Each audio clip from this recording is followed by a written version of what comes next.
Sir বিউবিটি QS Asia র্যাঙ্কিংসে 2025-এ এটি স্থান করে নিয়েছে এবং এটি দক্ষিণ এশিয়ায় 454তম স্থান করেছে। এই যে সফলতা, এটার পেছনে কোন কোন বিষয়ে ভূমিকা রেখেছে বলে আপনি মনে করছেন? একটা র্যাঙ্কিং যখন করা হয় আসলে আপনার অনেকগুলো অ্যাট্রিবিউটসের উপরে ওরা নজর রাখে। যেমন আপনি টিচারদের পারফরমেন্স ইভ্যালুয়েশন কীভাবে করছেন সেটার উপর রাখে, আপনি ইন্টারন্যাশনাল স্টুডেন্টকে অ্যাকোমোডেট করতে পারছেন কিনা তাদের ইন্টারভিউ পর্যন্ত নেওয়া হয় সেটার উপর নজর রাখে।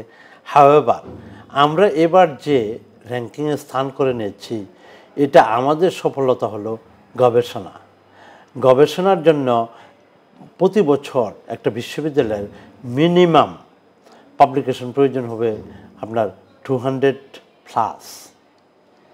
হ্যাঁ, তো এইরকম কিছু ক্যাটাগরি আছে আবার এর মধ্যে, কিছু কিছু র্যাঙ্কিং আছে 100+ও তারা ইন করতে পারে। তা আমরা এই ক্ষেত্রে গবেষণা পাবলিকেশনে আলহামদুলিল্লাহ লাস্ট 1 ইয়ারে আমরা ব্যাপকভাবে এগিয়ে এসেছি। এই যে পারফরমেন্সটা, এই পারফরমেন্সের জন্য আমাদের আপাতত এই র্যাঙ্কিংটা স্থান পেয়েছি। স্যার আগামীতে বিউবিটি বাংলাদেশের শিক্ষার মান উন্নয়নে কতটুকু ভূমিকা রাখতে পারে, কিভাবে অবদান রাখতে পারে? আগামীতে আমাদের তো আসলে অনেকগুলা বিষয় নিয়ে আমরা আগাচ্ছি। নাম্বার 1 হচ্ছে কোয়ালিটি এডুকেশন। আমরা আমাদের গ্রাজুয়েটগুলোকে আরও উন্নত গ্রাজুয়েট হিসাবে ওদেরকে বাই বাই বলতে চাই। সেই ক্ষেত্রে আসলে আমরা আমরা গবেষণাটাকে প্রাধান্য দিয়েছি যে আমাদের ছেলেমেয়েরা, ইট ডাজন্ট ম্যাটার ওদের আন্ডার গ্রেড ও পোস্ট গ্রেড, আমাদের ছেলেমেয়েরা যখন বেরিয়ে যাবে তারা যেন একটু গবেষণার টাচটা তাদের মধ্যে থাকে। এজ এ রেজাল্ট ধরেন আমার একটা বিজনেস গ্রাজুয়েটের, সে আপনার আকিজ টাইলস ফ্যাক্টরিতে চাকরি পেল ম্যানেজার হিসাবে। সে কি করবে, তার মধ্যে যে গবেষণার ন্যাকটা থাকে, সে ভাববে আমি এই টাইলসটা যে প্রডিউস করব, তাহলে এটার কি মার্কেট ভ্যালু আছে, অন্যান্য কোম্পানিগুলা যে যারা প্রডিউস করছে তাদের সাথে ডিজাইনের মিল আছে, আমার যে কস্টিং হবে সেটা কি তাদের সাথে সমপর্যায়ের, otherwise business would not survive. এইরকম একটা সিম্পল আপনাকে একটা উদাহরণ দিলাম যে গবেষণার অ্যাডভান্টেজ হচ্ছে এটা। আমাদের ছেলেমেয়েরা যদি এভাবে বেরোয়, I can give the guarantee তারা যে অফিসে কাজ করুক না কেন তারা বিউবিটির মান উজ্জ্বল করবে।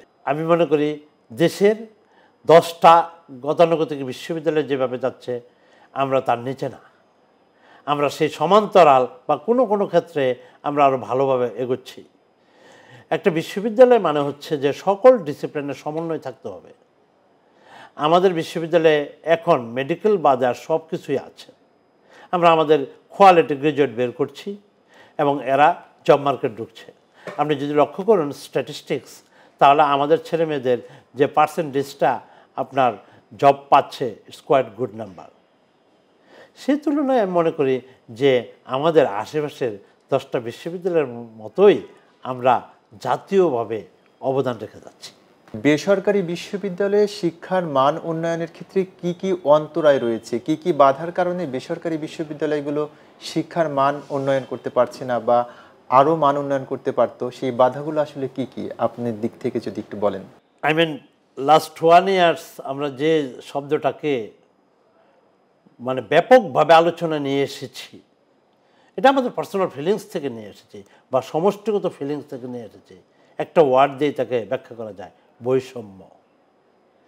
হ্যাঁ, একটা রাষ্ট্রের কাছে বেসরকারি বিশ্ববিদ্যালয় যদি লেফট হ্যান্ড হয় আর পাবলিক বিশ্ববিদ্যালয়গুলো হবে রাইট হ্যান্ড, দুটোই কিন্তু হাত। আপনি যদি একজন বাবা হন, আপনার নিজের বায়োলজিক্যাল চাইল্ড এবং আপনার অ্যাডপ্টেড চাইল্ড, অথবা আপনার ওয়াইফ যদি আরেকটা চাইল্ড নিয়ে এসে আপনার সাথে বিবাহ বন্ধনে আবদ্ধ হয়, এই 2 চাইল্ডকে কিন্তু আপনার সমভাবেই আদর আপ্যায়ন ভালোবাসা দিতে হবে, otherwise you would be under accountability. আমি মনে করি আমাদের দেশে এই যে বৈষম্য শব্দটা সরকারি বিশ্ববিদ্যালয় এবং বেসরকারি বিশ্ববিদ্যালয় এর মধ্যে রাখা হয়েছে, এটা দূর করা অত্যন্ত জরুরি। এটা দূর হলেই এই বিশ্ববিদ্যালয়গুলো, বেসরকারি বিশ্ববিদ্যালয়গুলো আরও দ্রুত এগিয়ে যাবে। স্যার, বেসরকারি বিশ্ববিদ্যালয়ে শিক্ষার প্রসারে সরকার কি ধরনের সহযোগিতা করতে পারে, অর্থাৎ সরকারের কাছ থেকে আপনারা কি সহযোগিতা পেলে এই মানটা আরও উন্নত হতে পারে? বেশ কিছু বাধা রয়েছে সরকারের তরফ থেকে। যেমন সরকার পাবলিক বিশ্ববিদ্যালয়গুলোকে অলমোস্ট 100% ফান্ডিং করে। We don't receive any single coin from government. In addition government আমাদের কাছে ট্যাক্স নেয় 15%। এগুলো উন্নত বিশ্বের নজির নাই বললেই চলে। আমাদের কিছু প্রতিবন্ধকতা আছে যেখানে পাবলিক বিশ্ববিদ্যালয়গুলো আপনার রিসার্চ গ্র্যান্টের জন্য অ্যাপ্লাই করতে পারে। দে আর ব্লাইন্ডলি এলিজিবল। আমরাও তো বেসরকারি বিশ্ববিদ্যালয়, বেশ কিছু বিশ্ববিদ্যালয় পাবলিক বিশ্ববিদ্যালয়ের সমপর্যায়ে চলে এসেছি, আলহামদুলিল্লাহ। তাহলে আমরা কেন পারবো না? আমাদের তো রাইট আছে। বেসরকারি বিশ্ববিদ্যালয়, অনেক বিশ্ববিদ্যালয় আছে যেখানে একাডেমিক স্টাফরা ওয়েস্টার্ন কান্ট্রি থেকে পিএইচডি করে এসেছে, এবং তাদের পাবলিকেশন প্রোফাইল যদি আপনি দেখেন ডেফিনেটলি আশ্চর্য হবেন। You can compare their profile with public university professors. আমার প্রশ্ন হচ্ছে, তাহলে এদেরকে আটকে রাখা হচ্ছে কেন? হ্যাঁ, let them to do what they love to do. হ্যাঁ, পাবলিক বিশ্ববিদ্যালয়গুলোতে পিএইচডি ডিগ্রি দেওয়া হচ্ছে, বেসরকারি বিশ্ববিদ্যালয়ে দেওয়া হচ্ছে না কেন? খুশি হচ্ছে এই ভেবে আমাদের বর্তমান ইউজিসি একটা ইনিশিয়েটিভ নিয়েছে, তারা খুব দ্রুতই এটা শুরু করবে। সে পর্যন্ত আমি অপেক্ষা করব। বেসরকারি বিশ্ববিদ্যালয়গুলোকে আমরা রিসার্চ এইড দেওয়া হয় আমাদের, আমি ইন্টারন্যাশনাল ব্যাকগ্রাউন্ডের কথা বলছি। আমাদের পাবলিক ইউনিভার্সিটিগুলোকে সেই এইড দেওয়া হয়, কিন্তু আনফর্চুনেটলি আমাদের বেসরকারি বিশ্ববিদ্যালয়কে কোনো ধরনের রিসার্চ এইড দেওয়া হয় না। রিসার্চ এইড তো দেওয়া হবে দূরের কথা, বরঞ্চ পাবলিক বিশ্ববিদ্যালয়ে ট্যাক্সের নাম দিয়ে 15% নেওয়া হয়। অবশ্যই এই বাধাগুলো দূর হওয়া উচিত। আমি তো আপনাকে আগেই বললাম, আপনার বায়োলজিক্যাল একটা চাইল্ড আছে, আর আপনার ওয়াইফ আর একটা চাইল্ড নিয়ে আপনার শহীদ বিবাহ বন্ধনে আবদ্ধ হয়েছে। আপনি দুইটা চাইল্ডকে আলাদাভাবে দেখবেন কোনো? আর এই তুলনাটা আসলে সরকারি বেসরকারি যায় না। আমি ওই পর্যন্ত গেলাম। আমি ব্যক্তিগতভাবে মনে করি এখানে সরকারকে আগিয়ে আসা জরুরি। হ্যাঁ, একটা জাতি কখন সমৃদ্ধ? সে জাতি যদি শিক্ষিত হয়। হ্যাঁ, এটা কিন্তু খুব একটা বড় টার্মিনোলজি। আপনি যদি মনে করেন আমার পিএইচডি ডিগ্রি হয়েছে, তাহলে কি আমি শিক্ষিত? I would like to place a question mark. হ্যাঁ, আমি শিক্ষিত কিনা এটা আমার অ্যাকশনের উপরে নির্ভর করবে। আমার ধরুন 10% বিশ্ববিদ্যালয়ের গ্রাজুয়েট, উইদিন 100% মধ্যে যদি আমরা অন্যায় কাজে লিপ্ত হয়ে যাই, হ্যাঁ, করাপশনে জড়িয়ে যাই, তাহলে এটা কিন্তু একটা বড় নাম্বার। হ্যাঁ, এই জায়গাগুলোতে আমার মনে হয় আমাদের নজর দেওয়া প্রয়োজন। এই জন্য সরকারকেও আগিয়ে আসতে হবে। এই যে একটা শিশু যখন বড় হবে, হ্যাঁ, সে যেন নিজেকে ইকুয়াল ভাবার রাইট রাখে। সে যেন ভাবতে না শিখে যে আমি ডিপ্রাইভ সিটিজেন, তাহলে তো মেন্টালি ইল হয়ে সে বড় হবে। সে কিন্তু 10% পড়ে যাওয়ার সম্ভাবনা আছে। এখন আপনি যদি আমাকে প্রশ্ন করেন, স্যার আমাদের যে দেশ, এখানে সরকার কি সব দায়িত্ব নিতে পারবে? I do agree with you. সরকার সব দায়িত্ব নিতে পারবে না। এখানে সরকার তো আসলে কখনোই কোনো সরকার মানি সার্কুলেশন করে না। গভর্নমেন্ট পাবলিকের মানিকে প্রপার ইউটিলাইজেশনের মধ্যে নিয়ে আসে। একটা সিম্পলভাবেই এই গবেষণা বা ছাত্রদের কার্যক্রমকে সরকার এখানে স্মুথলি পারফর্ম করতে পারে। যেমন গভর্নমেন্ট যে বিশ্ববিদ্যালয়ের কাছ থেকে 15% বা 10% যে ট্যাক্সটা নিচ্ছে, government can bound to the university, I am not going to take that money. তোমরা এই মানিটা নিয়ে নাও, কিন্তু এন্ড অফ দ্য ইয়ারে তোমরা আমাকে রিপোর্ট দেবা যে এই মানিটা তোমরা গবেষণায় প্রোডাক্টিভ ওয়ে ব্যয় করেছ। হতে পারে। তাহলে সরকারের উপরে চাপ কমলো। আপনি রিসাইক্লিং করছেন, আমাদের ক্যাশ দিয়ে আমাদেরকে বড় হওয়ার জন্য সুযোগ তৈরি করে দিচ্ছেন। গভর্নমেন্ট আরও প্ল্যান নিতে পারে যে next 1 or 2 years or even 5 years আমরা গবেষণা খাতে পাবলিক বিশ্ববিদ্যালয়গুলোতে যে পরিমাণ বরাদ্দ দেই তার একটা পোর্শন আমরাও শুরু করব। খুব বেশি দূরে যাওয়ার প্রয়োজন নাই। একটু জাপান ঘুরে আসেন, সেখানে নাম্বার অফ বেসরকারি বিশ্ববিদ্যালয় পাবলিক বিশ্ববিদ্যালয়ের থেকে বেশি। তারা কীভাবে সাপোর্ট দিচ্ছে? আর যদি আরও একটু দূরে যেতে চান, ওয়েস্টার্ন কান্ট্রিগুলোর কথা দেখেন। Please go back to Australia. ওখানে দেখেন, forget about public private university, ওখানে স্কুল লেভেলে চলে যান। ওরা অত প্রাইভেট ইউনিভার্সিটি হতে দেয় না, মাত্র 3টা ইউনিভার্সিটি এন্টার অস্ট্রেলিয়াতে। যাই হোক, আপনি কিন্তু ওখানে আমার প্রাইভেট স্কুলগুলো খুবই সমৃদ্ধ। আপনি প্রাইভেট স্কুলগুলোতে যাই দেখেন গভর্নমেন্টের ফান্ডিং কী। কোনো প্রাইভেট স্কুল আপনার গভর্নমেন্ট পাবলিক স্কুলের থেকে বেশি ফান্ডিং পেয়ে থাকে। ওদের একটা ম্যাথ আছে, একটা ইকুয়েশন আছে যে কতজন ছাত্র আসতেছে, কতজন বের হয়ে যাচ্ছে, কতজন জব পাচ্ছে, জব মার্কেটে যায় কারা সুনাম তৈরি করতেছে, জাতির জন্য কারা এই কন্ট্রিবিউশন করছে, এই সব ম্যাথে ফেলে দিয়ে ওরা একটা ইকুয়েশন বানিয়েছে। সেই ইকুয়েশনটা তারা পার্লামেন্টে নিয়েছে, সর্বজন স্বীকৃত হয়েছে, ওই ইকুয়েশনের ভিত্তিতে ড্রাইভ দিচ্ছে। আপনি যখন সবাইকে একটা ফর্মুলার ভিতরে ফেলে দিবেন তখন কিন্তু প্রশ্ন উঠবে না যে না ওরা বায়াত ছিল। স্যার, বাংলাদেশে যে সরকারি এবং বেসরকারি পর্যায়ে যে শিক্ষা ব্যবস্থা রয়েছে, এই দুই পর্যায়ের শিক্ষা ব্যবস্থা নিয়ে আপনার মূল্যায়নটা কি আসলে? আমি মনে করি আমাদের কিছু বেসরকারি বিশ্ববিদ্যালয় তাদের ইমপ্রুভমেন্টের প্রশ্নে অনেক এগিয়ে আছে।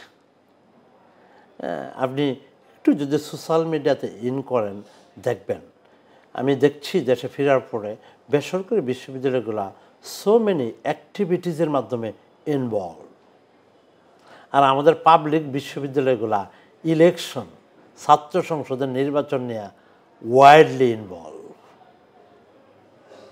হ্যাঁ, আসলে আমাকে কিন্তু নির্ধারণ করতে হবে আমার কাজটা কি। Leadership you can create through club as well. আপনি বিশ্ববিদ্যালয়তে বিভিন্ন ধরনের অ্যাক্টিভিটিসগুলো রান করে, কমিটি করে এখান থেকে লিডারশিপ করতে পারেন।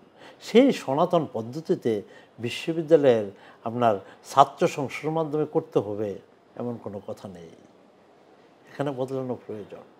আপনি লক্ষ্য করুন বেসরকারি বিশ্ববিদ্যালয়গুলো আজকাল যে পরিমাণ অ্যাওয়ার্ডস বাইরে থেকে নিয়ে আসছে বা ন্যাশনালি নিয়ে আসছে, আমি মনে করি তারা কোনো অংশেই পিছিয়ে নাই পাবলিক বিশ্ববিদ্যালয়গুলো থেকে।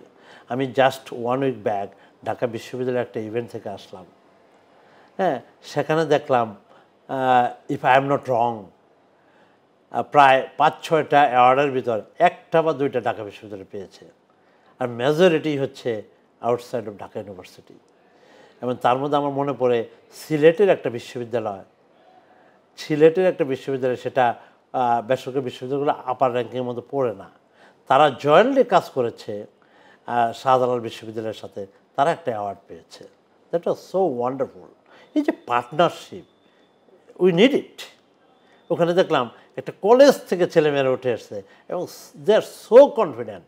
আমি জিজ্ঞেস করলাম যে তোমরা কীভাবে এখানে আসলা? বলে স্যার আমরা প্রচণ্ড বাধা পেয়েছি, আমরা জেলা প্রশাসনে গিয়েছি, তারা আমাদেরকে বলে না না তোমরা পারবে না, তোমরা বাচ্চা ছেলে। এইভাবে বিভিন্নভাবে বাধা পেয়েছি, আমরা কখনোই কোনো কম্পিটিশন অংশগ্রহণ করতে পারি নাই। যখন ঢাকা বিশ্ববিদ্যালয়ের কলটা পেলাম তখন দিয়ে দেখি কী হয়, যে ওনারা আমাদের সুযোগটা দিয়েছেন। তা আমি যেটা বলতে চাচ্ছি যে এখানে কিছু কিছু জিনিস ডিফারেন্সগুলো আমার চোখে যেটা পড়লো, গেট আপ সেট আপ আলহামদুলিল্লাহ বেসরকারি বিশ্ববিদ্যালয়ের ছেলেমেয়েরা এগিয়ে এসেছে পড়াশোনার মানে। আমি বলবো যে এখানে হয়তো আমরা পাবলিক ইউনিভার্সিটি একটু পিছিয়ে আছি, এখানে একটা আমাদের ন্যাচারাল প্রতিবন্ধকতা আছে। আপনি যদি বলেন যে বইয়ের যে কোয়ালিটি স্টুডেন্ট পায়, আমরা কি সেটা পাই? সেটা পাই না। তারপরেও আমি মনে করব যে আমাদের স্টুডেন্টরা যদি বুয়েটের একটা স্টুডেন্ট 90% অ্যাকুরেসি পায় কাজে, আর আমার স্টুডেন্ট যদি 70%ও পায়, আমি তো বলবো আলহামদুলিল্লাহ, the day is not so far once will achieve 90% as well. তো ধরেন এই জন্য প্রতিবন্ধকতাগুলো আছে আমাদের, তারপরেও আমরা দাঁড়াচ্ছি যে আমরা একসাথে, আমরা ওদেরকে এনিমি মনে করবো না, কখনোই না। হ্যাঁ, আমরা যখন কোনো আইন বা কোনো নতুন কিছু আপনার এস্টাবলিশ করি, আমরা কিন্তু ঢাকা বিশ্ববিদ্যালয়, বুয়েট এদের দিকে তাকাই থাকি, বা এরা কি করেছে একটু দেখি, ওদের কাছ থেকে একটু হেল্প নিয়ে আমরা নিজেরা দাঁড়াই। ওদের যা আছে আমরা কিছু অ্যাড করলাম, মিলে একটা হাইব্রিড বাট বেটার জিনিস বানালাম, এভাবেই তাকাই। ওদেরও কিছু ভালো জিনিস আছে, অস্বীকার করার জন্যে, ন্যাচারালি তারা ভালো স্টুডেন্ট পায়। হ্যাঁ, আমাদেরও কিছু ভালো জিনিস আছে, আমরা অনেক খাটাখাটি করে আমাদের স্টুডেন্টগুলোকে একদম যারা পারফরমেন্স ধরুন বিলো 50-তে চলে যেতে পারে, সেগুলোকে আমরা 70%-এর কাছাকাছি নিয়ে চলে আসতে পারি, 80%-এর কাছাকাছি নিয়ে চলে আসতে পারি। এরকমভাবেই আসলে আমরা চলছি। আবারও ওদেরও কিছু ভালো জিনিস আছে, আমাদেরও কিছু ভালো জিনিস আছে, এই দুটাকেই আসলে সমানভাবে নার্সিং করে এগিয়ে যেতে হবে, তাহলেই আমরা একটা উন্নত জাতি পাবো। স্যার, আপনি দীর্ঘদিন দেশের বাইরে পড়িয়েছেন, অস্ট্রেলিয়া, নিউজিল্যান্ড, জাপান সহ বিভিন্ন দেশে। সেই দেশের সিলেবাস, কারিকুলামের সাথে বাংলাদেশের সিলেবাস এবং কারিকুলামের কি পার্থক্য রয়েছে? আসলে কোন জায়গায় আমরা পিছিয়ে আছি বা আমাদের এই জায়গাটায় কিভাবে পরিবর্তন ঘটানো দরকার? আমাদের কোন কোন জায়গায় ঘাটতি আছে? এই বিষয়টা যদি আপনি আপনার অভিজ্ঞতা থেকে মূল্যায়ন করেন। এখানে দুটো শব্দ আমি ইন্ট্রোডিউস করতে চাই। একটা হলো ইন্ডাস্ট্রি রেডি গ্রাজুয়েট, আর হচ্ছে আপনার গ্রাজুয়েট সেলেবল কিনা। হ্যাঁ, এটা কিন্তু মনে রাখতে হবে। একটা জাতির জন্য ডেঞ্জারাস হয়ে যেতে পারে যদি গ্রাজুয়েটটা বের হওয়ার পরে জব না পেয়ে ফ্রাস্ট্রেশনে পড়ে যায়। আপনাকে এটা লক্ষ্য রাখতে হবে। তাহলে এই থ্রেটটা থেকে আপনি জাতিকে কীভাবে রক্ষা করবেন? এইটাকে রক্ষা করার একটা মেন জিনিস হলো আপনি ইন্ডাস্ট্রি রেডি গ্রাজুয়েট তৈরি করে দেন। ইন্ডাস্ট্রি রেডি গ্রাজুয়েট মানে হচ্ছে ক্লাসিক্যাল একাডেমিক কারিকুলামটা যেন ইন্ডাস্ট্রির সাথে অ্যাডজাস্ট করে একটা বেটার কারিকুলাম তৈরি করা হয়। অ্যাজ এ রেজাল্ট তারা পাস করে জব মার্কেটে ইন করতে পারবে। If they can't, you should not be worry, there is a solution. আমাদের বাংলাদেশে শুরু হয়ে গেছে আলহামদুলিল্লাহ। হ্যাঁ, আমাদের ছেলেমেয়েরা অনলাইনে কাজ করে একটা বড় মানি তারা দেশে নিয়ে আসছে। তাহলে বাইরের সাথে আমাদের মূল পার্থক্য যেটাই হচ্ছে যে ইন্ডাস্ট্রি রেডি গ্রাজুয়েটের দিকে আমরা এখনও ওভাবে নজর দিতে পারি নাই। এখানে ইন্ডাস্ট্রি এবং ইউনিভার্সিটির সাথে একটা ব্রিজ হওয়ার প্রয়োজন আছে। ওরা আসবে, সভা সেমিনার করবে, ইভেন তারা লেকচারও দিতে পারে। আপনি যদি লক্ষ্য করুন, আমি যে বিশ্ববিদ্যালয় থেকে পিএইচডি করেছি, মোনাশ বা অস্ট্রেলিয়ার নাম্বার 1 ইউনিভার্সিটি যেটা, সেটা মেলবোর্ন ইউনিভার্সিটি।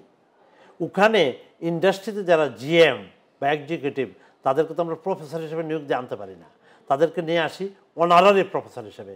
তারাই এসে ইউনিভার্সিটিতে প্রতিটা কোর্সে 4-5টা লেকচার দিয়ে যায়। তাহলে ছাত্রদের সাথে ওদের একটা ব্রিজ হয়ে গেল, ছাত্ররা নিজেদেরকে অ্যাসেস করতে পারলো। আজকের যে ছাত্র গোষ্ঠী, যেটা আমি বলবো, আজকের বাচ্চারা, এদেরকে আন্ডারমাইন করার কোনো সুযোগ নাই। দে আর সো স্কিল ইন টেকনোলজি। এই পাওয়ারটাকে কাজে লাগানো উচিত।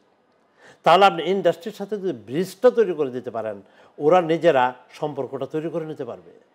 আপনি প্রত্যেকটা কোর্সে at least 6 month they have to go to industry. হ্যাঁ, সেটা ইকোনমিক্সের ছাত্র হোক, অসুবিধা কী? আমার মিনিস্ট্রি অফ ফাইন্যান্স আমার 5টা ছেলে যদি অ্যাটাচমেন্ট করতে পারে, ওরা জানবে মিনিস্ট্রি অফ ফাইন্যান্সে কাজ করতে গেলে কী ধরনের স্কিলের প্রয়োজন হয়। তো এই একটা, অনেকগুলো বিষয়ে আসলে ডিফারেন্স আছে, স্বল্প সময় তো হয়তো বলতে পারবো না, কিন্তু এই একটা জিনিস বললাম। আমাদের এই ক্ষেত্রে আমাদের শিক্ষকদেরও কিছু চেঞ্জ নিয়ে আসতে হবে। আমরা ক্লাসে গিয়ে সেই যে 20 বছর আগে যে কোয়েশন পড়েছি সেই কোয়েশনটাতে শুরু করি। It should not be. বিদেশে ক্লাসে গিয়ে ইন্ডাস্ট্রির লেটেস্ট প্রবলেমটা কি, this is the problem, they explain the problem first, after that they bring the solution in the board or slides. তাহলে তারা কি করছে, ক্লাসরুমের ভিতর ইন্ডাস্ট্রির এনভায়রনমেন্টটা ক্রিয়েট করছে। হ্যাঁ, আমাদের দেশে ওই লেভেলের ইন্ডাস্ট্রি নাই। ইউনিভার্সিটিগুলায় ইটসেলফ এগিয়ে আসা উচিত। আপনি জেনে আনন্দিত হবেন, আমরা বিউবিটিতে একটা হাব খুলেছি। বিউবিটি হাব হচ্ছে সিলিকন ভ্যালির মতো একটা ইন্ডাস্ট্রি। আমাদের ছেলেরা ওখানেই কাজ করবে, আমাদের ছেলেরা ওখানেই প্রোডাক্ট বানাবে, আমরা সেই প্রোডাক্ট বেচবো। এই যে আমার একটা প্রোডাক্ট দেখছেন, এটা আমাদের ওখানেই তৈরি। হ্যাঁ, এই প্রোডাক্টটা দিয়ে আমি যাকে, আমার 3টা স্টাফের ভিতর যাকে ইচ্ছা কল করব, শুধুমাত্র সেই ব্যক্তিটা আসবে। আদারওয়াইজ আমি যদি ক্লাসিক্যাল আপনার কলিং বেল ইউজ করি, ওদের 3 জনের মধ্যে শুরু হয়, কে আসবে, দ্বিধাদ্বন্দ্ব শুরু হয়।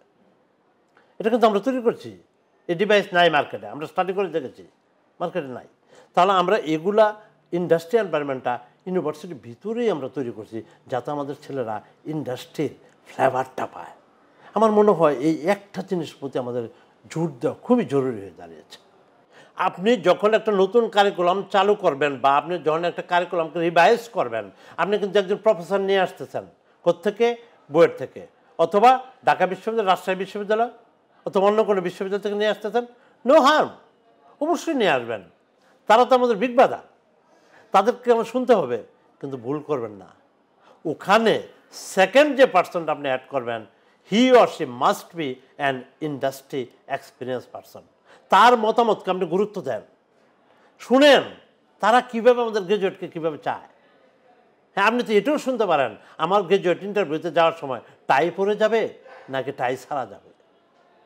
আমার মেয়েটি যে গ্রাজুয়েট হলো শাড়ি পরে যাবে না সালোয়ার কামিজ পরে যাবে, নো হার্ম। অবশ্যই তাদের মতামতকে শুনবেন। আপনি একটা প্রোডাক্ট বানিয়েছেন, আপনার কাস্টমারকে আপনি ভ্যালু দেবেন না, আপনি স্টেক হোল্ডারকে আপনি ভ্যালু দেবেন না, তার চয়েসকে আপনি জানবেন না। না জানায় 50 মণ আলু বানিয়ে ফেললেন, এই 50 মণ আলু বিক্রি করতে পারছেন না, এই আলু তো পচবে, আপনি তো ফেলারও সুযোগ পাবেন না। আর আপনি তা আপনার অজান্তেই হচ্ছে এই এনভায়রনমেন্টাল একটা বিরাট ড্যামেজ করে ফেলছেন। অর্থাৎ তাদেরকে শোনাটা আমাদের জরুরি। উন্নত বিশ্বে যদি লক্ষ্য করেন, ইন্ডাস্ট্রিও স্বপ্রণোদিত হয়ে এগিয়ে আসে। আমি ঢাকা বিশ্ববিদ্যালয়ের একটা মিটিংয়ে উল্লেখ করলাম, আমাদের একজন মাননীয় উপদেষ্টা ছিলেন, এবং আমি খুশি হতাম আজকের এই অনুষ্ঠানে যদি আমাদের মাননীয় উপদেষ্টা বশির সাহেব আসতেন। আমি উনাকেই দাবি করতাম যে আপনার কোম্পানি এত বড় কোম্পানি, আপনার কোম্পানি কেন আমাদের বাংলাদেশে 2 থেকে 3টা বিশ্ববিদ্যালয়ে চেয়ার প্রফেসরের জন্য স্পন্সর করছে না? আপনার কোম্পানির নামেই, আকিজ গ্রুপের নামেই থাকবে Akij group chair professor in IT, সেটার ফাইন্যান্স ওনারাই করবে। আমাদের অনেক বিশ্ববিদ্যালয় এই পজিশনগুলোকে অ্যাফোর্ড করতে পারে না। ধরলাম ওনাদের স্পন্সরশিপে আমরা আমেরিকা থেকে বাঙালি একজন প্রফেসর নিয়ে আসলাম, আপনি 2 বছর আমাদের সাথে থাকেন, আমাদেরকে একটু দিয়ে যান, এই জাতির আপনার কাছে ডিমান্ড আছে। ওনারা 2 বছর স্পন্সরশিপ দিলেন, আমরা ওনাদেরকে কৃতজ্ঞ ভরে স্মরণ করব। এই যে কানেকশনগুলা খুবই এসেনশিয়াল। স্যার, আপনি একজন কম্পিউটার বিজ্ঞানী এবং ডেটা বিশ্লেষক। বাংলাদেশে ডেটা সায়েন্স নিয়ে কি ধরনের কাজ হচ্ছে? আমাদের একাডেমিক ওয়ার্ল্ড এবং ইন্ডাস্ট্রি ওয়ার্ল্ডে যেটা এআই বলে আলটিমেট, আপনার ডেটা ইঞ্জিনিয়ারিং বলেন, ডেটা সায়েন্স বলেন, এটার বিগ আমব্রেলাটা হচ্ছে এআই। আপনি এখন যেটাই খুলবেন না কেন ওদের রমরম অবস্থা। আমাদের বিদেশীয় শিক্ষা ব্যবস্থাগুলোকে সময়ের সাথে অ্যাডজাস্ট করা হয়। এটা একটা প্রয়োজনীয়তা বলি, ধরুন আপনি ইমিগ্রেশন নিয়ে অস্ট্রেলিয়া যাবেন, তাহলে আপনি পড়েছেন অ্যাকাউন্টিংয়ে, with due respect to an accountant, ওদেরও ভালো অবস্থা ওখানে। আমি একটা এক্সাম্পল দেওয়ার জন্য বললাম যে আপনি অ্যাকাউন্টিংয়ে পড়েছেন, কিন্তু ওখানে অস্ট্রেলিয়ান গভর্নমেন্ট প্রতি 3 মাস পর পর ইমিগ্রেশনটা রিভাইজ করে, বা স্কলারশিপ পাবে সেটা রিভাইজ করে, প্রতি বছর একবার করে করে স্কলারশিপটা। ওরা হয়তো ধরেন 90% স্কলারশিপ দিয়ে দিল যে যারা এআই নিয়ে পড়বে, গবেষণা করবে। সেক্ষেত্রে যদি আপনি এখানে আপডেট না করেন, তাহলে আপনি কিন্তু এই অপরচুনিটি ট্রেন থেকে ছিটকে পড়বেন। আমাদের দেশে অনেক কিছুই লেটে শুরু হয়, তো হাওয়েভার আমি মনে করি শুরু হয়েছে। যেমন আপনি শুনলে আশ্চর্য হবেন, এই যে ডেটা সায়েন্স কোর্সটি বেস্ট অফ মাই নলেজ প্রথম শুরু হয়েছে একটা প্রাইভেট বিশ্ববিদ্যালয়ে, যেটা হচ্ছে গ্রিন ইউনিভার্সিটি। এটা তো আমাদের অন্য ইউনিভার্সিটিগুলোতে আগেই শুরু হওয়ার কথা ছিল। তবে আমি লক্ষ্য করছি রিসেন্ট কমিউনিকেশনে সবার মধ্যে চিন্তাটা, প্রয়োজনীয়তাটা অনুভব করা শুরু হয়েছে। This is a good sign. আমাদের একটা বিশ্ববিদ্যালয় আছে, সরকার সাপোর্টেড বিশ্ববিদ্যালয়, পাবলিক বিশ্ববিদ্যালয়, ডিজিটাল বিশ্ববিদ্যালয়, ওনাদের কিছু কোর্স কারিকুলাম আছে। আই এম নট শিওর তারা কত ভালোভাবে এটাকে ড্রাইভ দিতে পারছেন। এখানে আপনার সংকট আছে হিউম্যান পাওয়ার রিসোর্সের, কারণ ভালো প্রফেসরদের আনতে হবে, যারা এই লাইনে গবেষণা করেছে, পিএইচডি করেছে, তাদেরকে আনতে হবে। এই সংকটগুলো মিনিমাইজ করার জন্য কিছু গভর্নমেন্ট লেভেল এবং ইউনিভার্সিটি লেভেলে ইনিশিয়েটিভ প্রয়োজন আছে। এখানেও ইন্ডাস্ট্রি এগিয়ে আসতে পারে আমাদেরকে হেল্প করার জন্য। তো এগুলা শুরু হয়েছে আর কি। আমরাও এগিয়েছি আলহামদুলিল্লাহ। আমরা সর্বস্তরে অ্যাপ্রুভ করেছি। বিউবিটি সম্ভবত ফার্স্ট বিশ্ববিদ্যালয় বাংলাদেশ যারা faculty of computer science and artificial intelligence open করতে যাচ্ছে নেক্সট ইয়ার থেকে। আমাদের একটা প্রোগ্রাম চালু হচ্ছে BSc in data science and engineering. আমরা আরও নতুন কিছু চিন্তা করছি, বিজনেস ইন্টেলিজেন্স অ্যারোপ্রেটিক দেওয়ার কথা চিন্তা করছি। এটাও সম্পূর্ণ এআই, মেশিন লার্নিং এগুলোকে অ্যাড করেই হবে ইনশাআল্লাহ। স্যার, বাংলাদেশে বিশ্ববিদ্যালয় পর্যায়ে গবেষণা খুব কম হচ্ছে। এই গবেষণা কম হবার কারণ কি? এখান থেকে উত্তরণের উপায় কি? আমি এটা থেকে উত্তরণের উপায় একটাই মনে করি, যে আপনার মানসিকতাকে চেঞ্জ করতে হবে, আপনাকে ধরে নিতে হবে। আপনার নৌকা যখন পানিতে ডুবে যাচ্ছে, সাগর নদী পার হচ্ছেন, তখন আপনার ভরসা কি? আপনার ভরসা আল্লাহ সুবহানাহু ওয়া তাআলা। আপনি আল্লাহর নাম একদম কঠিনভাবে জপতে থাকেন। হয়তো আমি নৌকা উঠার আগে একজন প্র্যাকটিসি মুসলমানও না, নৌকা যখন ডুবতে যাচ্ছে তখন মোটামুটি আমি প্র্যাকটিসি মুসলমানের উপর দিয়া। আমার কথা হলো আপনাকে ভাবতে হবে এই জাতিকে উঠায় নেওয়ার জন্য আসলে কোনটা ধরতে হবে। আমাকে একজন একাডেমিক হিসাবে এবং গবেষক হিসাবে যদি প্রশ্ন করতে বলেন, এই জাতিকে উঠানোর জন্য রিসার্চকে ব্যাপকভাবে ধরতে হবে। একটা এক্সাম্পল দিই, in the year of 1972 south Korea এবং বাংলাদেশ একই ইকোনমিক স্ট্যাটাস ছিল। আজকে তারা কোথায়, আমরা কোথায়? তার একক কারণ হিসেবে যদি বলেন, সেটা হলো গবেষণা এবং অ্যাকাউন্টেবিলিটি। সাউথ কোরিয়া হচ্ছে কান্ট্রি। হ্যাঁ, আমি যদি কাউকে প্রশ্ন করি যে পৃথিবীতে কোন কান্ট্রি সবচেয়ে বেশি গবেষণা ব্যয় করে থাকে, কেউ কেউ বলবে ইউএসএ, ইউকে, অস্ট্রেলিয়া, কানাডা, আবার কেউ হয়তো স্বপ্রণোদয় হয়ে বলতে পারে সৌদি আরবিয়া। একটাও না। এই আনসারটা হচ্ছে সাউথ কোরিয়া। তারা গবেষণা করেছে, ইনভেস্ট করেছে, অ্যাজ এ রেজাল্ট তারা আউটকাম পেয়েছে এবং যে বিশ্বের দরবারে তারা একটা উন্নত এবং সভ্য জাতি হিসেবে পরিণত হয়েছে। আপনি যদি সিউলে আসেন, যে পরিমাণ গাড়ি ঢাকার চেয়ে কোনো অংশে কম না। সিউলের পাশের শহর, যেটা সেকেন্ড শহর, বুসান ধরা হয়, একবার গিয়ে বেরিয়ে আসতে পারেন, গাড়ি তাদের কিন্তু কম না। হ্যাঁ, আমরা তাদের চেয়ে কম গাড়ি নিয়ে ঢাকা শহরে প্রতিদিন ঘন্টার পর ঘন্টা অস্বস্তিকর পরিবেশের মধ্য দিয়ে গাড়িতে পার করছি। সময়ের মূল্য যেখানে যে দেশে নাই বললেই চলে। কেন আমরা কি একটু গবেষণা হইতে পারি না? ঢাকা সিটিকে কীভাবে ট্রাফিক জ্যাম থেকে মুক্ত করা যায়? অ্যাজ এ রেজাল্ট আমার হাজার হাজার লক্ষ লক্ষ মানুষের 1 ঘন্টা করে যদি সেভ করি, 1 ঘন্টা মাল্টিপ্লাই 10 লাখ পিপল, কত ঘন্টা টাইম আমি সেভ করতে পারছি। এই টাইমকে আমি প্রোডাক্টিভ বানাইতে পারি না? আর আমার এই মানুষগুলোকে যে মেন্টাল হেলথের অবক্ষয় ঘটাচ্ছি, আমি কোন জাতি করছি? এটাই হচ্ছে গবেষণা। এবং এই গবেষণা থেকে যদি আমরা আসলেই আরও দূরে থাকি, if you fail to handshake with research, আমরা পিছনের দিকে যাব, সামনে যাওয়ার কোনো সুযোগ নাই। বাংলাদেশের ব্রেইন ড্রেন বন্ধের জন্য সরকার কি উদ্যোগ গ্রহণ করতে পারে? আমি সরকারকে সাজেস্ট করব, প্লিজ ডোন্ট ডু দ্যাট। আপনি ব্রেন ড্রেনকে বন্ধ করেন না, আমাদের ব্রেনগুলোকে বাইরে যেতে দেন। এরা বাংলাদেশের অ্যাম্বাসিডর হয়ে যান, এরা বাংলাদেশকে আপহোল্ড করুক, আমাদের ফ্ল্যাগটাকে ধরে নেন। আমি আমার নিজের একটা অভিজ্ঞতা বলি, গত বছর আমি স্পেনে যাচ্ছিলাম একটা একাডেমিক মিটিংয়ের জন্য। আমি এরোপ্লেনে লক্ষ্য করলাম দুবাই থেকে অলমোস্ট 90% মানুষ ইন্ডিয়ান কথাবার্তা বলছে। হ্যাঁ, হিন্দি ল্যাঙ্গুয়েজ ইউজ করছে। আমি বললাম যে আপনারা কোথায় যাচ্ছেন? বললো আমরা স্পেনে একটা আইল্যান্ডে যাচ্ছি। What is the reason? একটা কনফারেন্স হচ্ছে, ওখানে সকল ইন্ডাস্ট্রিয়ালিস্টরা আসছে, আমাদের কোম্পানি আমাদেরকে ওখানে পাঠাচ্ছে, যাও শুনো, নিজেদেরকে আপগ্রেড করো। আমি বললাম এই প্লেনে কতজন আছেন? বলে অলমোস্ট স্যার 90% আমরা। বললাম বলেন কি? বলে এখানে ইন্ডিয়ান কত পার্সেন্ট? আমরা ধরতে পারেন অলমোস্ট 90% ইন্ডিয়ান। আমি একটু আশ্চর্য হয়ে গেলাম। হ্যাঁ, লক্ষ্য করুন, হ্যাঁ, ইন্ডিয়ানরা তাহলে বাইরে কি এক্সপোর্ট করেছে? IT specialist. যে বিমানের অ্যারাউন্ড 90% পিপুল হচ্ছে একটা কোম্পানি দুবাইয়ে, তারা যাচ্ছে।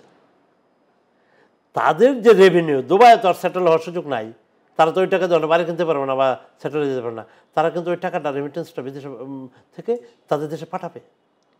তাহলে আমাদের ছেলে মেয়েদেরকে আমরা ওইভাবে তৈরি করি যারা বিদেশে গিয়ে বাংলাদেশের পতাকাটাকে খুব শক্তভাবে উঁচিয়ে ধরে রাখবে। এখন কোশ্চেন হচ্ছে যে তাহলে বাংলাদেশের সারারা গড়বে কারা? চায়নার দিকে যান, চায়নারও এই প্রবলেম আছে, তাদের ছেলেমেয়েরা বাইরে চলে যায়। হ্যাঁ, চায়না কী করছে? শি জিনপিং একটা প্ল্যান নিয়েছে, 1000 প্রফেসর হান্টিং প্ল্যান। হ্যাঁ, উনি ঘোষণা দিয়েছে চাইনিজ সিটিজেন, তোমরা বিদেশে যারা আছো দেশকে সার্ভ করো, আমার কলে তোমরা রেসপন্স করো।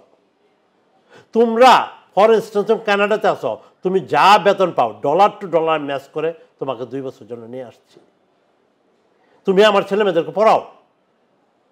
হ্যাঁ, ওই দেশের স্ট্যান্ডার্ডে আমার ছেলে মেয়েদেরকে গড়ে তোলো। তখন শি জিনপিং দাবি রাখছে, my dear Chinese student, you are not allowed to go to overseas. Student বলছে হোয়াই? বলছে তোমরা যাদের কাছে যাইতে তাদেরকে তোমার আমি দরজায় এনে দিয়েছি, তাহলে কেন যাবা? এখানে কিন্তু দুইটা বিষয়, আপনি এই যে ব্রেনের যে একটা শর্টেজ হচ্ছে উনি মিট করছেন। হ্যাঁ, ওই উন্নত শিক্ষকগুলা এখানে গ্রাজুয়েটদের তৈরি করছে, এবং এরা যখন ইন্টারন্যাশনাল মার্কেটে যাচ্ছে এরা কিন্তু কানাডার ফ্লেভারে সেল হচ্ছে। আমার মনে হয় আমরা এই দিকে নজর দিই। বাংলাদেশ বিশাল জনগোষ্ঠীর এক দেশ, আলহামদুলিল্লাহ আমি এটাকে পজিটিভভাবে দেখি। মডার্ন ইকোনমিক্সের থিওরি হচ্ছে যে আপনার হাত যদি বেশি হয় এবং এই হাত যদি স্কিলড হয় তাহলে সে দেশ হবে পৃথিবীর উন্নত জাতি, আমরাও হবো একদিন। চায়না যেভাবে প্ল্যান নিয়েছে, আপনি ফাইন্ড আউট করুন কোন সেক্টরে তাদেরকে নিয়ে আসবেন। আমরা বিদেশে দীর্ঘদিন থাকতে থাকতে আমরাও একটু সাইকোলজিক্যাল ইল হই, নিঃশ্বাস ফেলে বলি বিদেশে এসে ভুলই করেছিলাম, দেশকে ডিপ্রাইভ করেছি, এটা আমরা ফিল করি। আমরা ফিল করি দেশে যাই কিছু দেই, অ্যাট দ্য সেম টাইম দুই পা পিছিয়ে যাই। যেখানে যাব সেখানে কি নিরাপত্তা আমার আছে? আমার স্বাস্থ্যটাকে কি তারা বৃদ্ধ বয়সে ঠিকমতো চেক আপ করবে? সঠিক মেডিসিনটা কি দিবে? এই প্রশ্নগুলো কিন্তু আসে।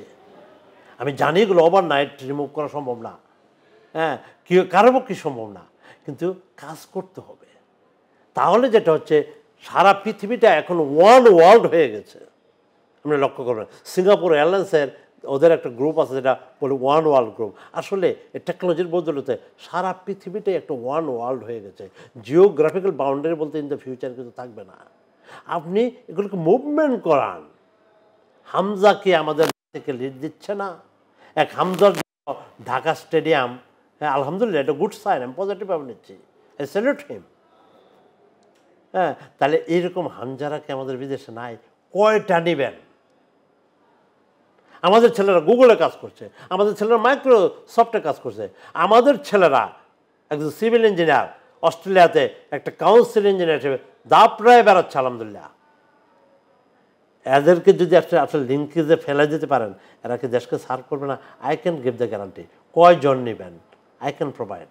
স্যার, বাংলাদেশে বেসরকারি শিক্ষা খাতে ব্যয় বেড়ে যাচ্ছে। আমাদের যে জনগোষ্ঠী বেশিরভাগই এই ব্যয়টি বহন করতে সক্ষম নয়। এই ক্ষেত্রে আপনার কি পরামর্শ রয়েছে? ভিন্ন কোনো পরামর্শ রয়েছে কিনা, কিভাবে আসলে এটিকে সমন্বয় করা যায়? গভর্নমেন্ট আমাদের, অথবা আমি মনে করবো ইউজিসি, ওনাদের তরফ থেকে একটা মনিটরিং সেল থাকা উচিত। আমি মনে করি আমার মেয়েকে যদি এই টিউশন ফি দিয়ে পড়ানো লাগতো, আমার জন্য ভাইস চ্যান্সেলর হলেও এটা অসম্ভব কাজ, হ্যাঁ এটা কঠিন কাজ। তা আমার মনে হয় আমাদের একটা মনিটরিং সেল থাকা উচিত যে কোন রেটে বাড়বে, কি বাড়বে, কিছুটা তো বাড়বেই। আপনি জানেন life day by day becoming expensive, কিন্তু আমার মনে হয় ওখানে একটা রশি টেনে ধরার সুযোগ আছে। যেমন আমি বলি প্রত্যেকটা ভাইস চ্যান্সেলরই চায় যে তার টেনুরে বিশ্ববিদ্যালয়ে ব্যাপক উন্নয়ন করতে, এটা চায়। আমি আমার বিশ্ববিদ্যালয়ে আসার পর আমি নিজে পয়েন্ট আউট করেছি যে আমি একটা গবেষণা করেই বাংলাদেশে ব্যাক করেছি। আপনাদের যে টিউশন ফিস এটা টপ লেভেলে বাংলাদেশের বেসরকারি বিশ্ববিদ্যালয়গুলোর থেকে অনেক কম। এটা বাড়ানো যায় কিনা, না হলে তো বিশ্ববিদ্যালয় ডেভেলপমেন্ট করা সম্ভব হবে না। আমি ট্রাস্টি আমাকে আনহ্যাপি করেছে, বাট আমি ট্রাস্টিকে নিয়ে প্রাউড ফিল করি।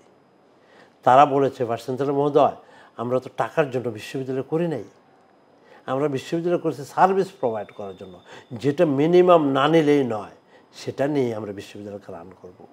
এবং আপনি যে লক্ষ্য করুন বিইউবিটি আমাদের আশেপাশে 10টা ইউনিভার্সিটির মতো আমাদের লেভেলে যারা আছে তাদের থেকে I can give the guarantee tuition fee কম। তাহলে আমার প্রশ্ন হচ্ছে আমরা যদি পারি অনেকেরই তো পারা উচিত। বাংলাদেশে শিক্ষিত বেকারের সংখ্যা দিন দিন বাড়ছে এবং এই শিক্ষিত বেকারদের একটা বিশাল বড় অংশ হতাশাগ্রস্ত। এখান থেকে উত্তরণের উপায় কি? আসলে আমরা কিভাবে এই হতাশাগ্রস্ত বেকারদেরকে কর্মসংস্থানে ফিরে আনতে পারি বা তাদের জন্য কর্মসংস্থান তৈরি করতে পারি? আপনার পরামর্শ কি এই ক্ষেত্রে? ধরুন আপনি একজন ছাত্র, আমি আবারও বলছি, নদীর সাঁতরাইতে গিয়ে মাঝখানে পড়ে গেলেন, আপনাকে বের হয়ে আসতে হবে। পানিতে যখন কেউ পড়ে যায় তখন কিন্তু অন্য কেউ যদি আপনাকে টেনে তুলতে যায় ওটা হবে আর একটা বোকামির কাজ, যে যাবে। আমরা যাই ইমোশনালি, আপনাকে বের হয়ে আসতে হবে। আমি আনন্দের সহিত লক্ষ্য করছি আমাদের ছেলেমেয়েরা এই বের হওয়ার পরটা শিখে গেছে।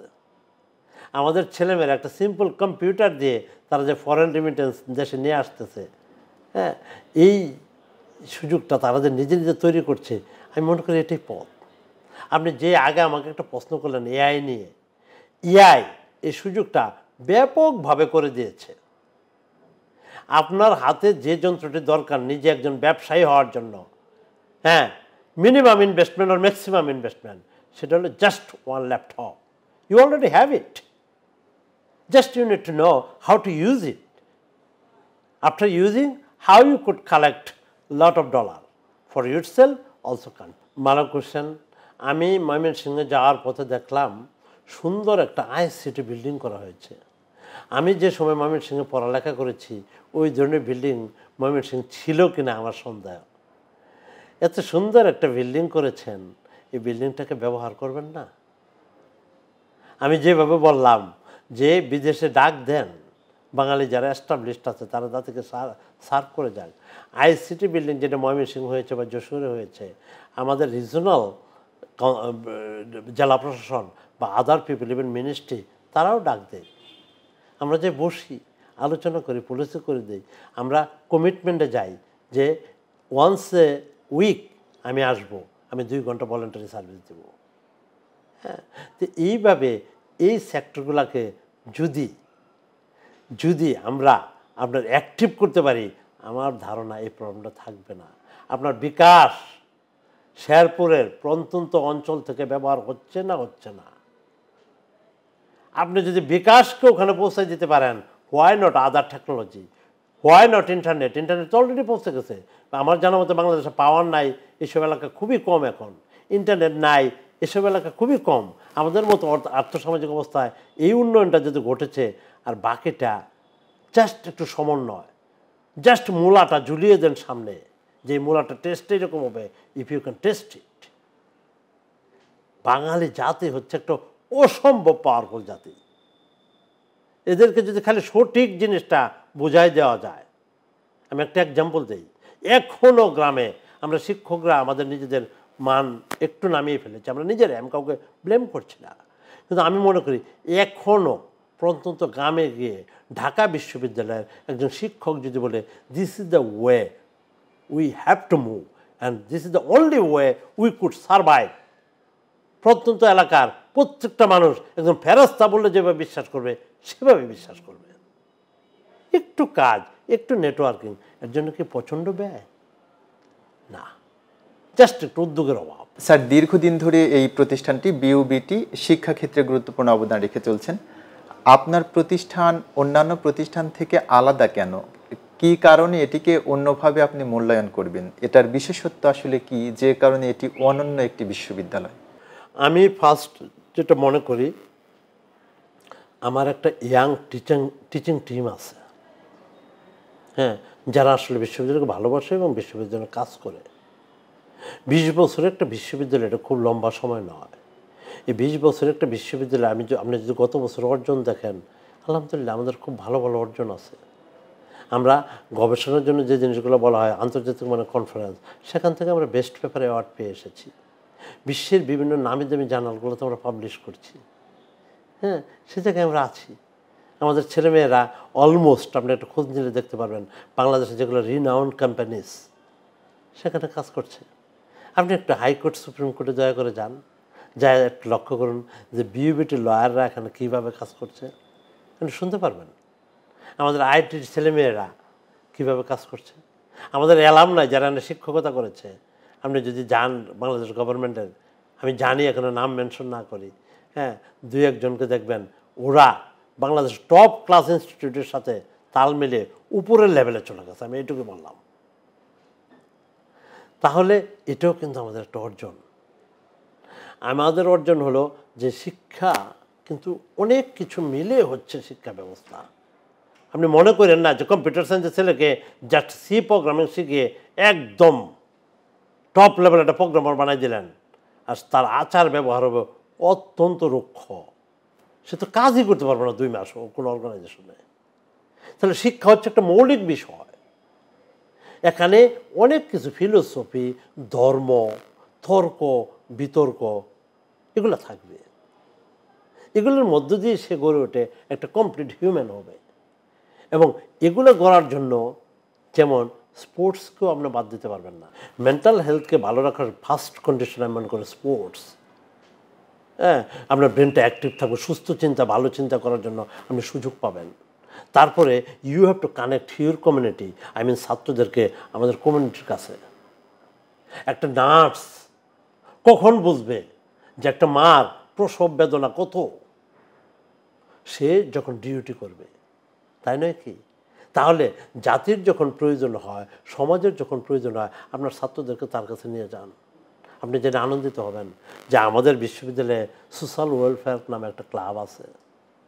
হ্যাঁ, আমাদের এই ক্লাবটাকে জাতির যখন প্রয়োজন হয়, এই যে কিছুদিন আগে স্কুলে একটা দুর্ঘটনা ঘটলো, মাইলস্টোন স্কুলে, আমাদের ছেলেমেয়েরা দৌড়ে গিয়েছে। ইমিডিয়েটলি আমাকে বলেছে যে স্যার গাড়ির সাপোর্ট লাগবে, take it, go there, serve them. হ্যাঁ, শীতের সময় যাচ্ছে, এখন যাবে। হ্যাঁ, বন্যার সময় তাদের অবদান আছে, যাচ্ছে। হ্যাঁ, আমরা আমাদের কমিউনিটির প্রতি আমাদের কমিটমেন্ট আছে। আমি এখানে জয়েন করার পরে আমাদের মাদ্রাসাগুলা এখানে আছে আশেপাশে। আমি লক্ষ্য করলাম মানে অলমোস্ট সব মাদ্রাসাগুলো একটা কম্পিউটারে নাই। আমাদের ধর্মকে নিষেধ করছে মডার্ন টেকনোলজি শিখতে? মোটেও না। এগুলো আল্লাহ সুবহানাহু ওয়া তাআলার একটা নিয়ামত হিসেবে দেখতে হবে। তা আমরা উদ্যোগ নিয়েছি, আর অলমোস্ট সবগুলো মাদ্রাসাতে আমরা কম্পিউটার দিয়েছি বিবিটি থেকে। আমরা এটাও বলেছি আপনাদের ছাত্রদের, ছেলেমেয়েদের কম্পিউটার শেখার জন্য যে প্রয়োজন হয়, আমরা টাইম অ্যাডজাস্ট করে আমাদের শিক্ষকদেরকে আপনাদের পাঠাবো, ওনারা ফ্রি অফ কস্টে কম্পিউটার শিক্ষাদান করবে। কারণ এই ইনস্ট্রুমেন্ট ছাড়া তো চলা যাবে না। আমাদের সামনের যে দিন, you can't think without this. আমি চাচ্ছি ওইভাবেই করতে যে আমার একটা স্টুডেন্ট যখন একজন এজড পিপুলকে সার্ভ করবে, তখনই তো সে ফিল করতে পারবে ওর কী দরকার, আমার বাবার কী দরকার। এই লোকটা তো আমার বাবার মতোই। ঘরে থাকতে আমরা বাবা মাকে সার্ভিং করাটা শিখতে পারি না, কারণ থাকতে থাকতে অভ্যস্ত হয়ে যায়, প্রয়োজন বোধ করি না। যখন কমিউনিটিতে কাজ করি তখন বুঝতে পারি। এই ফিলিংসটাকে গ্রো করে দেন। আপনি যে প্রশ্ন করলেন, আমরা আরও কিছু থেকে এগিয়ে আসছি। যেমন আমরা নিজস্ব ইন্ডাস্ট্রি করে ফেলছি, যেটা বললাম বিবিটি হাব। হ্যাঁ, আমরাই প্রথম বিশ্ববিদ্যালয়, আমার ধারণা, যে আমরা রিসার্চ গ্রাজুয়েট স্কুল করেছি। যে স্কুলটি, ওখানে ডিন নিয়োগ দিয়েছি, যে স্কুলটি আপনার সকল গবেষণাকে বিশ্ববিদ্যালয় পরিচালনা করবে। আমরাই মনে হয় ও প্রথম দিকের কয়েকটা বিশ্ববিদ্যালয় একটা যারা ম্যানেজমেন্টকে ডিসেন্ট্রালাইজড করেছি। আমার হিউম্যান রিসোর্স ডিপার্টমেন্ট আছে, আমার ফাইন্যান্স ডিপার্টমেন্ট আছে, আমার এরকম সবগুলো ইঞ্জিনিয়ারিং ডিপার্টমেন্টকে আমি আলাদা করে দিয়েছি। এটা একজনের কাছে না। Vice chancellor should not B the centre of power. It's a disaster. আমাদের জাতীয় পর্যায়েও বিশ্ববিদ্যালয় পর্যায়েও উই হ্যাভ টু কিল ইট। সেটা আমি করেছি ইনশাল্লাহ। হ্যাঁ, তা আমাদের এই সেক্টরগুলো কাজ করেছে। আমি ঘোষণা দিয়েছি যে নেক্সট ইয়ার 1 জানুয়ারি থেকে বিইবিটি হবে ক্যাশলেস ক্যাম্পাস। আমার ছেলেমেয়েরা, আমার স্টাফরা কোনো ধরনের টাকা দিয়ে এখানে কিছু করবে না। তাদেরকে কার্ড দিয়ে দেওয়া হচ্ছে, তারা কার্ড সোয়াপ করবে এবং তারা তাদের কাজটা করে নেবে। এই ক্যাশকে যদি আপনি ট্রান্সপারেন্সির ভিতরে ফেলে দিতে পারেন, I can give the guarantee এই জাতির 70 থেকে 80% করাপশন নেমে যাবে ইনশাল্লাহ। তো এগুলো আমরা শুরু করেছি, করতে পেরেছি। আমাদের, আমি যে কথাটা আগেও বললাম, যে আপনি যদি আসলে সুস্থ বিবেককে তৈরি করতে দিতে পারেন, তাহলে ভালো চিন্তা আসবে। তার জন্য স্পোর্টস দরকার। আপনি জেনে আনন্দিত হবেন, হ্যাঁ, কয়েকটা বিশ্ববিদ্যালয়ে আমরাও পড়ি, যাদের একটা সুন্দর 25 বিঘা জমির উপর এপারে পানি ওপারে পানি একটা প্লে গ্রাউন্ড রয়েছে। আমি আপনাকে ইনভাইট করব, কখনো সুযোগ পেলে আমাদের প্রত্যেক দিন ওখানে স্পোর্টস অ্যাক্টিভিটিস আছে, একসময় বেরিয়ে আসবেন। এই আর কি। আমরা তারপর আবার বলছি, যেমন আমরা স্টুডেন্টদেরকে ড্রাইভ দেওয়ার জন্য 3 মিনিটস প্রজেক্ট প্রেজেন্টেশন করেছি। হ্যাঁ, আমরা চাই ফার্স্ট ইয়ার সেকেন্ড ইয়ারের ছেলেমেয়েরা প্রজেক্ট বেস চিন্তা করুক, প্রোডাক্ট নিয়ে আসার চিন্তা করুক, নিজে নিজে দাঁড় করাক। আমার একটা মেয়ে টেক্সটাইলে পড়ে, সে চিন্তা করেছে যে আমাদের সম্মানিত মায়েরা যে প্যাড ইউজ করে, এটা অনেক চুলকানি বা অ্যালার্জিক হয়। হ্যাঁ, আমি টেকনোলজিটা বলছি না ও কী দিয়ে করেছে, কারণ এটা আমরা প্রোডাক্ট হিসাবে নিয়ে আসতে চাচ্ছি মার্কেটে। হ্যাঁ, সে যে জিনিসটা দিয়ে এই প্যাডটা তৈরি করেছে, I can give the guarantee কোনো ধরনের জিরো অ্যালার্জিক এফেক্ট ওখানে হবে। তা আমরা এই ধরনের জিনিসগুলো কিছু স্পেশালিটি নিয়ে কাজ করছি। সেক্ষেত্রে আমরা মনে করি যে আমরা বিশ্ববিদ্যালয়কে উইথিন শর্ট টাইমে একটা অন্য উচ্চতায় নিয়ে যাব। আপনি কম্পেয়ার করতে পারেন ডেটা ভিত্তিক, যেহেতু এখন জগৎ, ডেটা দিয়ে আপনি কম্পেয়ার করতে পারেন আমাদের পাবলিকেশন, আমাদের কোয়ালিটি, আমাদের citation. I would like to say everyone welcome. Not only তোমরা যারা সুস্থ ব্যক্তি আছো, আমি এখানে জয়েন করার পরে আমার ডিজেবল চাইল্ডদেরকে অ্যাক্সেস দিয়েছি। একটা মেয়ে কেঁদে এসেছে, অন্য বিশ্ববিদ্যালয়ে তাকে নিতে চেয়েও রিফিউজড করেছে। আমি বলছি উইদাউট এনি কোশ্চেন ভাইস চ্যান্সেলরের স্পেশাল পাওয়ারে তাকে ভর্তি করা হোক। তাকে আমরা এখানে ভর্তি করেছি। তার মা সহ একাধিকবার এসে কৃতজ্ঞতা প্রকাশ করেছে। বিউপিটিতে এরকমই একটা এনভায়রনমেন্ট করতে চাই যেখানে হিউম্যান ভ্যালুটা আমাদের গ্রাজুয়েটটা হোল্ড করবে। একটা মানুষ যখন গাড়ির নিচে পড়ে যাবে তখন যেন সে প্রশ্ন করে না ওয়েদার ওই মানুষটা হিন্দু, মুসলিম, খ্রিস্টান না বৌদ্ধ, সে মানুষ, তাকে সেভ করাই তোমার দায়িত্ব। এই মানবিক গুণাবলী আমি আমার ছাত্রদের মধ্যে চাই এবং আমরা এই জন্য ড্রাইভ দিচ্ছি বিশ্ববিদ্যালয়টাকে। পরবর্তীতে হলো এখানে সকলেই ওয়েলকাম এই বিশ্ববিদ্যালয়ে। আপনি জেনে আনন্দিত হবেন গত বছর এই মানের একটা বিশ্ববিদ্যালয় 25 কোটি টাকা স্কলারশিপ দিয়েছে, যেটা অস্ট্রেলিয়ার মতো একটা দেশে চিন্তাও করা যায় না, দিবে তো দূরের কথা। তা আমি বলবো আমাদের যেসব ছাত্ররা, তোমাদের যদি অর্থনৈতিক সংকট হয় বাট তুমি যদি কমিটেড হও যে স্যার আমি আমার বেস্ট রেজাল্টটা বিউবিটিকে অফার করব, তাহলে তোমার জন্য আমি বিউবিটিতে একটা স্পট ব্লক করে রাখলাম। You welcome, come and see me. খবরের কাগজ, নিখাত, নির্ভীক, নিরপেক্ষ।